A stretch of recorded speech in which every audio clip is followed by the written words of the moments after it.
Ayan, good morning. So, ito yung mga dugtong natin. 1 week old na sila.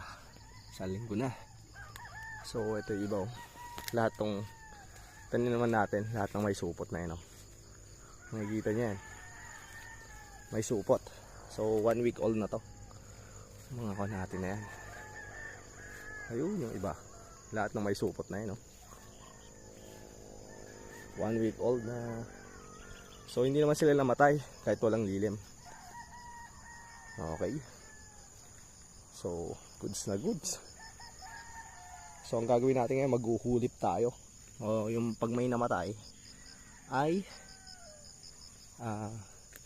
papalitan natin.